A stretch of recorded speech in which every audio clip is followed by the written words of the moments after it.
ఎందుకు అని అంటే తమ దాకా వస్తే గాని తమకు అర్థం కాదన్నట్టు నిజంగానే కక్ష సాధింపు చర్యలకు పాల్పడే ఆలోచననే ఈ రాష్ట్ర ప్రభుత్వానికి ఉండి ఉంటే ఈ రోజు అక్కడ కూర్చొని అక్కడ నించొని నోటికొచ్చింది మాట్లాడే అవకాశం ఉండకపోతుండే.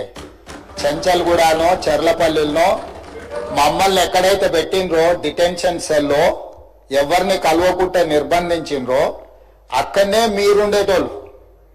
కానీ మా ప్రభుత్వం 15 నెలల్లో ఎవరి మీద కూడా కక్ష సాధింపు చర్యలకు పాల్పడలేదు. అధ్యక్ష, డ్రోన్ ఎగరేసిందని, డ్రోన్ ఎగరేస్తే ఎవరైనా అనుమతి తీసుకోకుండా ఒక డ్రోన్ ఎగరేస్తే ఆ డ్రోన్కు 500 రూపాయలు ఫైన్ వేస్తారు అధ్యక్ష. కానీ పార్లమెంట్ సభ్యుడిగా కాంగ్రెస్ పార్టీ వర్కింగ్ ప్రెసిడెంట్గా నన్ను అరెస్టు చేసి జైలుకు పంపించి మామూలుగా దానికి 500 రూపాయల ఫైన్ ఉంటే బిలో 7 years ఉంటే రిమాండ్కే పంపరు, పోలీస్ స్టేషన్ బెయిల్ ఇవ్వాలి. కానీ అధికారాన్ని అడ్డం పెట్టుకొని అన్ని రకాల వ్యవస్థల మీద ప్రభావితం చేసి చెర్లపల్లి జైలుకు పంపించి నక్సలైట్లు ఐఎస్ఐ తీవ్రవాదులు ఉండే డిటెన్షన్ సెల్లో ఒక కాంపౌండ్లో ఏ ఒక్క ఖైదీని లేకుండా 7 ఫీట్లు బై 12 ఫీట్లు ఉంటే అందులో 3.5 ఫీట్లు పండుకోవడానికి దిమ్మె ఉంటుంది, ఒక చిన్న బాత్రూమ్ ఉంటుంది అధ్యక్ష. 16 రోజులు డిటెన్షన్ సెల్లో ఒక్క మనిషిని చూడకుండా నన్ను నిర్బంధించిన ఆ కోపాన్ని దిగమింగుకొని రాష్ట్ర ప్రయోజనాల కోసం ఈరోజు పనిచేస్తున్నా అధ్యక్ష. రాత్రిపూట పడుకోవడానికి లైట్ బంద్ చేయకుండా ట్యూబ్ లైట్ ఆన్లో పెడితే అది ఓపెన్ ఎయిర్ జైలు.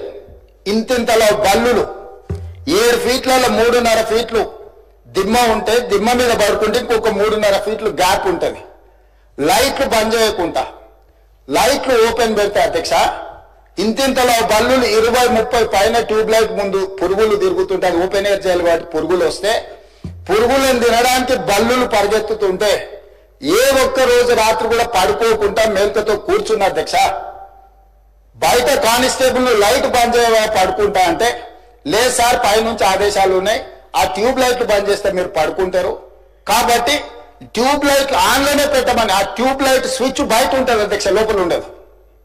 ఆ చిన్న బాత్రూమ్ చిన్నది, కూర్చుంటే బయటకు కనిపించేటట్లుంటుంది అధ్యక్ష. ఒకసారి నేను ఎమ్మెల్యేల హోమ్ కూడా నా దగ్గర ఉంది కదా, ఎమ్మెల్యేలను నేను తీసుకెళ్తా, మంత్రులను తీసుకెళ్తా. ఏ జైల్లో ఐఎస్ఐ తీవ్రవాదులను కరడుగట్టిన నక్సలైట్లను బంధిస్తారో పార్లమెంట్ సభ్యుని నన్ను 16 రోజులు అందులో బంధిస్తే 16 రోజులు రాత్రిపూట ఏ ఒక్క రోజు పట్టుకోలేదు అధ్యక్ష. పొద్దున పూట బయటకు వదిలినప్పుడు 6 గంటలకు వచ్చి ఖైదీలను బయటకు వదులుతారు కదా అధ్యక్ష. బయట ఒక చెట్టు ఉంటే 16 రోజులు పొద్దున పూట చెట్టు కింద పడుకున్న అధ్యక్ష. అయినా నేను కోపం ప్రదర్శించలే. ఇవన్నీ కూడా దేవుడు అనేటోడు ఉంటాడు, చూస్తాడు, అంతకు 4 ఇంతలు అనుభవిస్తారని నేను అనుకున్నా. సరిగ్గా నేను ప్రమాణ స్వీకారం చేసే రోజే నా మీద కక్ష సాధించిన వాళ్ళని దేవుడే చూపించి దావకంలో షరీక్ చేపించింది అధ్యక్ష. నేను ఎవరిని ఏం అనాల్సిన పని లేదు. మొదటిసారి నన్ను జైల్లో ఎన్ని రోజులు పెట్టిండ్రో వాళ్ళకి తెలుసు.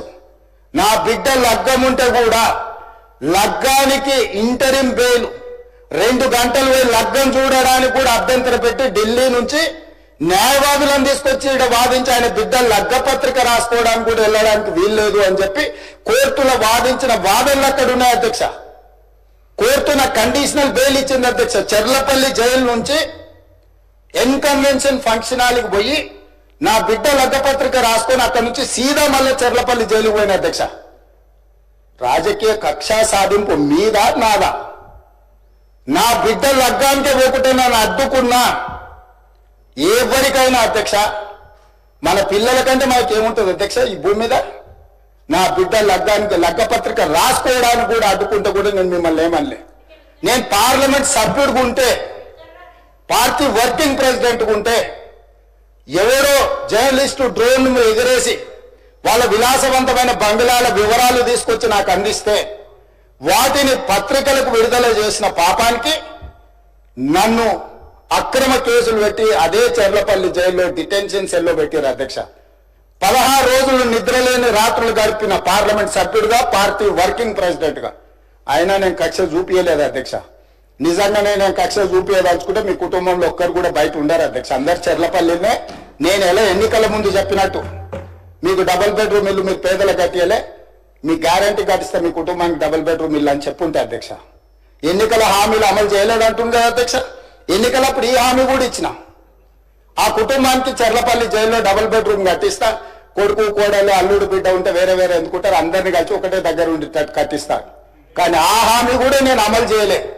ఎందుకంటే నేను విఘ్నత ప్రదర్శించాలనుకున్నా. ఈ అధికారం ప్రజలు ఇచ్చింది ప్రజల సంక్షేమం కోసం, తెలంగాణ రాష్ట్ర అభివృద్ధి కోసం, పారదర్శకమైన పరిపాలన అందించడం కోసం నాకు అధికారం ఇచ్చిండ్రు.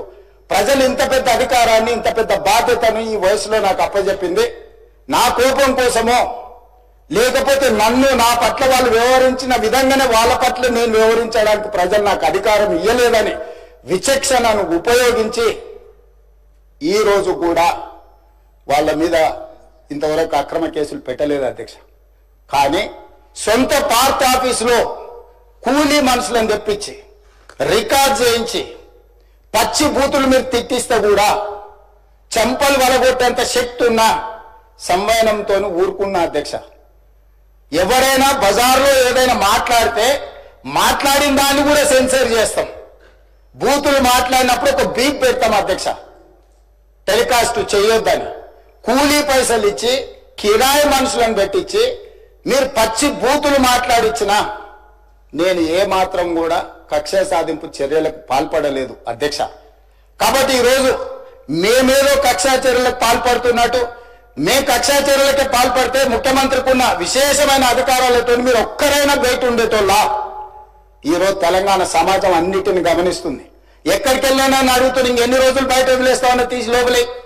అసలు నువ్వు లోపలేస్తావనే కదా నువ్వు ముఖ్యమంత్రి పదవి చేసింది, నువ్వెందుకు ఇట్లా సమయం పాటిస్తున్నావు లోపలేయమంటే కూడా నేను ఏ రోజు కూడా అటువైపు పోయలేదు అధ్యక్ష. అదేవిధంగా